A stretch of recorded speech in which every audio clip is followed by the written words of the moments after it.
Tudi minulih 14 dni so dogodke v Beli krajini zaznamovali ukrepi proti širjenju koronavirusne bolezni COVID-19. Današnji belokranjski obzornik začenjamo v Črnomlju, kjer je minulo sredo predsednik republike Borut Pahor obiskal vojake 72. brigade Slovenske vojske. Skupaj z obrambnim in notranjim ministrom se je prepričal, kako deluje Slovenska vojska na južni meji in si ogledal skupno vojaško-policijsko patruljo na kontrolni točki v vasi Breg pri Senjem Vrhu. Eden izmed glavnih razlogov za predsednikov obisk Bele krajine pa je bil predvsem utemeljitev razlogov za podelitev dodatnih pooblastil Slovenski vojski. Tukaj sem zato, da bi vnovič naslovil Državni zbor, da v luči argumentov premisli odločitev o sprejetju sklepa za napotitev Slovenske vojske v pomoč policiji pri varovanju južne meje. Letos bosta zdravstveni krizi zagotovo sledili še gospodarska in socialna, na takšno zgoščevanje težav pa moramo biti pripravljeni, opozarja predsednik republike. Sicer so željo, da bi vojska dobila dodatna pooblastila, že lani izrazili v slovenski policiji, saj so policisti zaradi povečanja števila migrantov zelo obremenjeni. Prihajajo topli meseci, kar pa seveda pomeni, da bo to avtomatično zopet prispevalo k tomu, da bo porast nelegalnih migrantov in seveda vseh tihotapskih družb, ki se ukvarjajo s tihotapljenjem večji. Zato še enkrat verjamem in pričakujem, da bo tudi tisti del parlamenta, torej levi del politične opcije, spoznal, da je aktivacija 37. člena nujna in da bo posebej v poletnih mesecih še toliko bolj nujna in da tako kot je minister za obrambo že povedal, Slovenska vojska je naša vojska, torej ljudje jo tukaj sprejemajo in ni nikakršnega razloga, da ne bi sodelovali s policijo pri varovanju šengenske meje. Tako bi vojska ob meji policistom pomagala zakonito in skladno z ustavo, razlogov proti dodelitvi pooblastil obrambni minister ne vidi. Zaradi tega, ker je Slovenska vojska zelo dobro sprejeta med ljudmi na tej južni meji in ker tudi policija sama izraža potrebe po pomoči. Za dodelitev dodatnih pooblastil vojski, tako predsednik Pahor, je ugotovil razumevanje tako pri Slovenski vojski, policiji in pri lokalni skupnosti. Vojaki in ljudje tukaj ob meji, moram reči, da odnosi so odlični. Po mojih informacijah ljudje pač sprejemajo vojsko, ker se počutijo varnejše. To je korak k zagotavljanju varnosti in boljšega počutja ljudi ob meji. Še posebej glede na to, da se vojska trudi usposobiti te poti. Ta pot še lani ni bila, da bi se tako ena kolona vozil dol pripeljala, to je zdaj zrihtano. Vidite tam dva gospod in gospa živita, čez 90 let stara, in boste lahko potem tudi njih vprašali, kako se počutite. Jaz mislim, da se počutite bistveno bolj varno. In torej varnost je na prvem mestu. Res sodelujejo odlično. Tudi pri teh popravilih poti ljudje jim pomagajo, pomagajo z lastnimi sredstvi, z lastnimi traktorji. Občina pač daje gramos in ostalo materialno podporo. Lahko povem, da smo do trenutno zrihtali čez 10 km takih vaških poti, oziroma teh dostopnih poti do meje. Porabili smo tam čez 1500 kubičnih metrov gramoza že za te stvari, tako da vse pohvale vojski. Ljudje pa moram reči, da to sprejemajo z velikim odobravanjem in, ko pravim, da ne rečem, da ljudje z odprtimi rokami jim tudi kuhajo malco, kadar je potrebno. Število vojakov na južni meji naj bi se v primeru aktiviranja 37. člena iz zdajšnjih od 140 do 160 povečalo tudi na do 500. Kje bodo bivali poleg kontejnerjev, v katerih so nastanjeni trenutno? V teh območjih je kar nekaj šolskih in centrov za šolske in obšolske dejavnosti, gasilskih domov, ne nazadnje ima sama vojska kar nekaj logističnih zmogljivosti v obliki šotorov in drugih stvari. Ena izmed preročnih in hitro postavljivih kapacitet so zagotovo kontejnerji. Če bomo lahko zagotovili dodatne kontejnerje, jih tudi bomo. V skladiščih civilne zaščite nekaj kontejnerjev še imamo in če se bo za to izkazala potreba, jih bomo tudi pripeljali na to južno mejo. Lokalno prebivalstvo sicer lepo sodeluje z vojsko in policijo, a gre za obmejno področje, ki sodi med najbolj nerazvite. Ali lahko računajo na pomoč države po krizi? Mislim pa, da ukolikor bi po, upajmo, krajši recesiji nadaljevali z gospodarskim okrevanjem, kot smo ga bili deležni pred zdravstveno krizo. Lahko razmišljamo tudi o bolj usklajenem regionalnem razvoju, ki bo prav gotovo zadeval tudi slovenske obmejne pokrajine. Ta je ena izmed njih, ena izmed tistih, ki je glede nerazvitosti najbolj prizadeta, in razumem željo vlade, tudi pripravljenost državnega zbora, da v teh okoliščinah, ko gospodarstvo okreva, najdemo tako finančna kot druga sredstva, da to čudovito deželo spremenimo eno veliko priložnost tudi za mlade ljudi in njihovo prihodnost tukaj. Vendar je v trenutnih razmerah najprej treba zagotoviti varnost.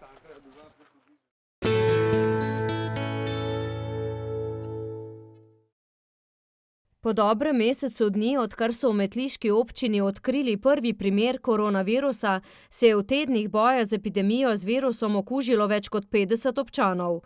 Kot kaže, se je krivulja rasti okuženih začela umirjati, a stiske pri občanih ostajajo. Bili smo v Metliki, kjer se je, kot drugod po Sloveniji, izkazalo, da se v kriznih časih krepi solidarnost. Ekipe prostovoljcev Rdečega križa Metlika že 6. teden nudijo pomoč na terenu, saj opažajo, da se pri ljudeh pojavlja vse več stisk in strahov. Telefoni ne nehajo zvoniti. Prosim. Dober dan. Prehrambeni paketi bojo, gledajte, boste dobili sporočilo. Zdaj pač malo na drugačen način bo to potekalo. V tem tednu bomo poslali sporočilo in uro, dan, datum in takrat boste prišli. Dobro? Prostovoljci pomagajo pri razvozu hrane in v domu starejših občanov, kjer med drugim sprehajajo stanovalce. Pri svojem delu prostovoljci opažajo, koliko pomeni že prijazna beseda, kaj šele paket tako potrebne hrane ali kratek sprehod na svežem zraku po 3 tednih bivanja v sobi. A najbolj prizadeti ostajajo socialno šibki, od starejših v samoizolaciji do družin, kjer so ob zaprtju šol otroci ostali brez brezplačnih obrokov, starši pa brez dohodkov. Takih družin je v metliški občini veliko, a k sreči je tudi veliko ljudi, ki so pripravljeni pomagati. Potrebe po hrani so, namenjena bo predvsem družinam predšolskih in šoloobveznih otrok, namenjena bo tudi starejšim, predvsem pa tistim, ki živijo sami in so zdaj zaradi virusa, bom rekla, nimajo stikov s svojimi bližnjimi, zato je na mestu, da bi pohvalila vse dosedanje donatorje, tako Tuš, Market Metlika, hotel Bela krajina, osnovna šola Podzemelj in pa Metlika, za vso donirano hrano, in jaz verjamem, da se bojo na našo prošnjo oglasili tudi še drugi donatorji in nam pomagali v tej situaciji, tako da bomo lahko čim večjim družinam pomagali s materialno pomočjo, s hrano, ki jo zdaj nujno potrebujejo. S toplimi obroki priskočijo na pomoč v gostilni Budački, pizzeriji pri Starem Pildu in v hotelu Bela krajina, kjer so ravno tisto torkovo jutro podarili pakete hrane. Trudimo se, da koliko lahko iz naše strani pomagamo ostalim, zato smo tudi darovali 2 računalnika v osnovni šoli Podzemelj.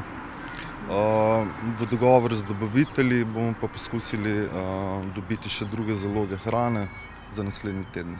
Zgolj marca so v Rdečem križu razdelili okoli 200 obrokov hrane. Mi smo dobili ravno pred izbruhom tega virusa, smo dobili 15 ton hrane v skladišče Rdečega križa Metlika. Seveda imamo, marec smo naredili velik obseg razdelitve, čez 200 obiskov smo naredili, ravno tako bo dosti večja številka v aprilu, čez 200, in seveda v maju bo treba to ponoviti vsak mesec, in tam nekje konec maja se že bojimo, da se bo skladišče izpraznilo, zato si močno prizadevamo, da dobimo te donacije hrane, tako da bomo lahko imeli tekočo preskrbo s hrano za naše občane. Na terenu pa se soočajo tudi z drugačnimi stiskami. Je osamljenost, potem so skrbi za preživetje, so skrbi, ali bojo zaposleni, ko bo virusa konec, so skrbi za zdravje, starši šoloobveznih otrok imajo skrbi za bom rekla, nabavo računalnikov za pomoč učencem pri učenju nadaljavo. Se skrbi, kako se bo zaključilo šolsko leto, kako bo vpis v novo šolsko leto, kako bo z maturo. Sekretarka je povzela besede starejše občanke. Med vojno smo vedeli, kdaj nastopi nevarnost in kdaj mine. Sirene so nam to sporočale. Tukaj sirena tuli že en mesec in ne vemo, kdaj gremo lahko ven iz zaklonišča in kdo bo prišel ven iz zaklonišča. A Klemenčičeva optimistično zaključi, da nam bo skupnimi močmi uspelo. To kažejo tudi številke. Upoštevanje preventivnih ukrepov občanov in hitro ter usklajeno delovanje vseh pristojnih služb sta očitno začela kazati sadove. Enkrat tedensko imamo sestanke, ker se nekako izmenjamo podatke, mnenja, odločitve določene sprejmemo in na osnovi pač tega delamo med tednom. Prvi teden aprila je vsak občan po pošti dobil zaščitno masko. Občani jih uporabljajo, število okuženih ne raste več. A tudi v nasprotnem so v občinskem štabu civilne zaščite pripravljeni. Noben problem, ne tako kot smo se organizirali zdaj, smo pripravljeni tudi, če bi prišlo, ne bodi ga treba do kakšne večje stvari, smo pripravljeni pač povečati število, se zorganizirati tako, da bomo kos nalogam, ki bojo pred nami.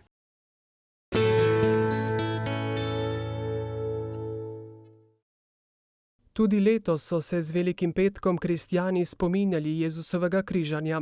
Velikonočno praznovanje je povezano s simboli, ki jih ponazarjajo številne velikonočne jedi, med njimi je tudi potica.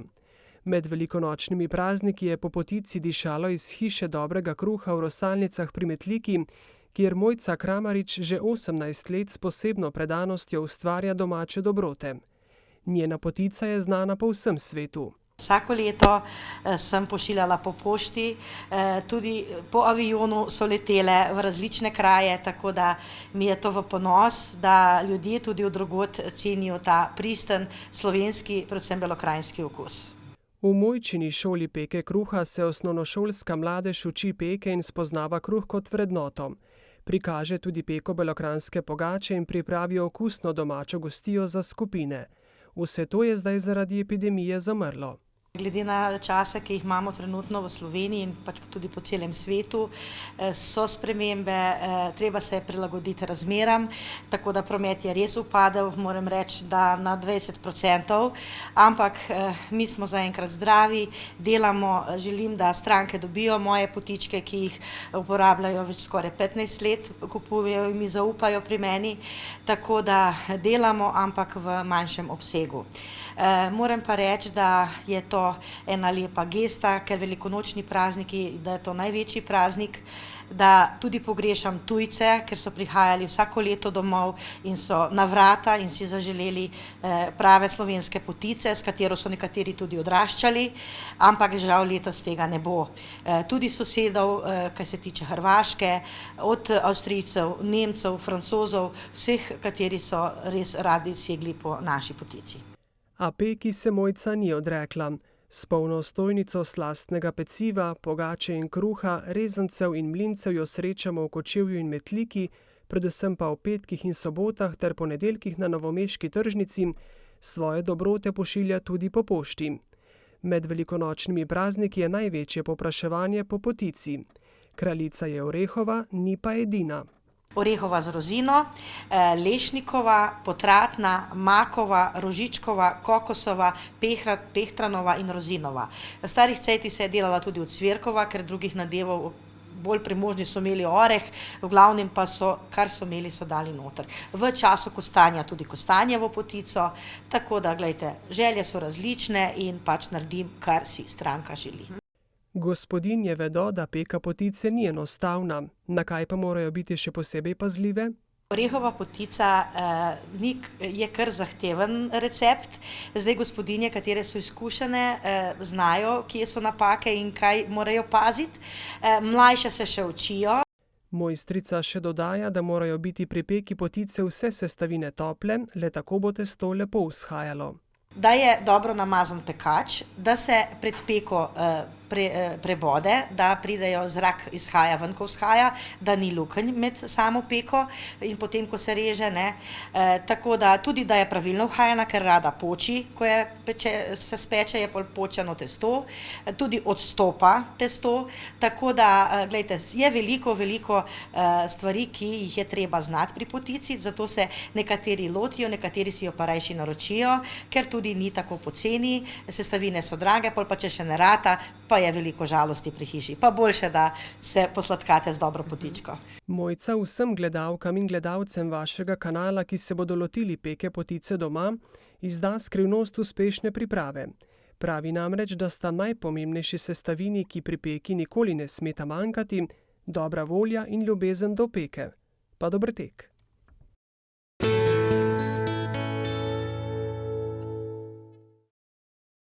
Na bogato obloženo velikonočno mizo pa sodijo tudi jajca, ki so prastari indoevropski simbol rodovitnosti in ponovnega prebujenja življenja v pomladanskem času.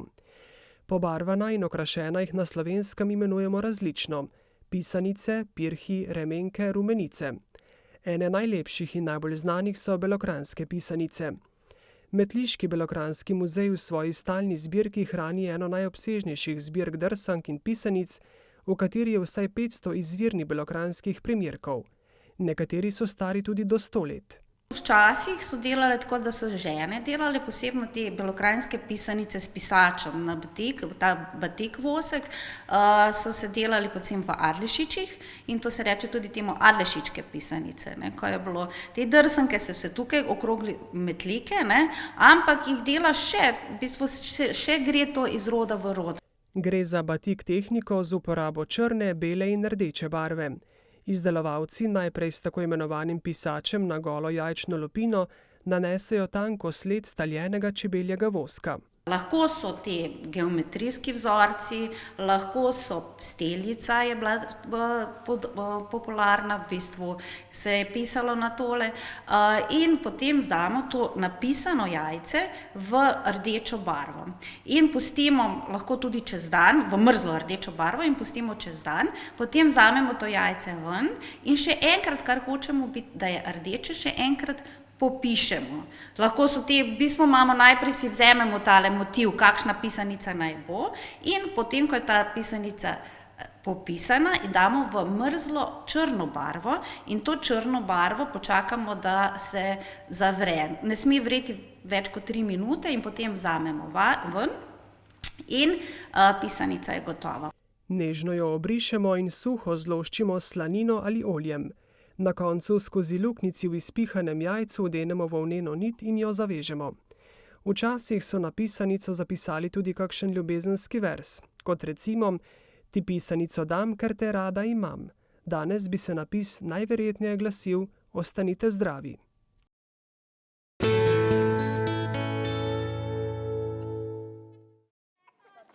Člani metliške folklorne skupine Ivan Navratil so pred 29 leti obudili prastari metliški običaj zaviranja kola na velikonočni oziroma, kot pravijo v Beli krajini, vuzemski ponedeljek.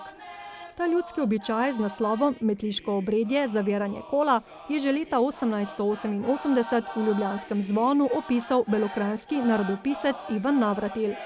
Plesali so ga vsako leto na velikonočni ponedeljek pod milim nebom na Pungartu in po osamosvojitvi na Trgu svobode, ki je del starega mestnega jedra Metlike. Tradiciji so ostali zvesti, epidemiji navkljub tudi letos. Lepe moje bile noge, za kim bodo pohajale, zanimali modrem čičkom. Takole je po zvočnikih z veselice nad Metliko na tanko o 15. uri zadonela pesem metliških folkloristov in k plesu povabila okoli 50 navratilovcev. A tokrat je bilo metliško obredje nekoliko prirejeno, saj so plesali vsak pred svojim domom oziroma na varni razdalji vsaj 1,5 metra. Zanimalo nas je, kakšni so bili občutki. Pa malenkost drugače je bilo, ne? Saj smo znali, da ne bo tako, kot bi bilo na placu, ampak kaj čmo, situacija je taka, kot je. Na naše je bilo, da izvedemo obredje, kljub temu, da so postavljene omejitve. Ker jih je v družini več in so vsi folkloristi, so križevi lahko celo sami zaplesali del obredja. Tehnika nam je šla na roko, da si lahko pomagamo. Mi smo se pa postavili vsak pred svojo hišo, stanovanje, balkon, garažo, kar je pač domel, obleko se je vnošal in na ta način smo obeležili ta naš vuzenski ponedeljek. Tradicionalno zaviranje kola na placu v celoti združuje 6 različnih iger in gre za najstarejši splet plesov, pesmi in iger na Slovenskem. Letos obredja v vsej svoji veličini navratilovci niso mogli pokazati, saj jim je, kot vsem nam, zagodel koronavirus, ampak za metliško folklorno skupino Iva Navratil ni bilo nikoli nobenih ovir. Pač prišli smo na idejo, da tudi ta dan obeležimo na svoje vrste način. Spustila se bo glasba iz hribčka nad Metliko, mi ga imenujemo Veselica. Več ali manj to vsi poznate. Glasba se bo razlegala čez Metliko in naši člani bojo na domačem pragu pač na ta svojevrsten način obeležili dogodek in na koncu se bo zložil en tak zanimiv filmček, ki bo potem tudi zaokrožil po spletu, lahko tudi po medijih, ostalih, tako da bomo ne prekinili tradicijo navkljub prepovedi zbiranja na javnih krajih. Člani metliške folklorne skupine Iva Navratil so se namreč redko odpovedali temu običaju. Iz preteklosti so znane odpovedi zaradi nezadostnega števila igralcev ali prepovedi iz političnih razlogov. V primeru slabega vremena je bilo obredje prestavljeno za teden dni, zadnjih 29 let pa odpovedi dogodka ni bilo, niti letos. Navratilovce je poleg ljubezni do plesa gnala tudi misel, da občani potrebujejo spodbudo in kanček upanja, da se bo življenje kmalu vrnilo na stare tere. Glede na posnetke, kakršni krožijo okrog, kaj se naredijo, je to edino pravilno, da smo se tudi mi za nekaj takega odločili. Prikaz metliškega obredja, ki spada v nesnovno dediščino državnega pomena, je minula leta k ogledu pritegnil številne domače in obiskovalce od drugod.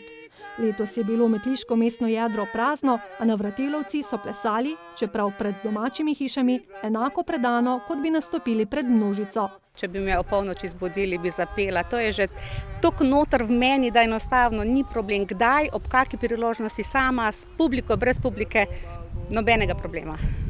Nekoliko bliže, a še vedno na varno razdaljo, so prišli tudi sosedje, ki so bili navdušeni.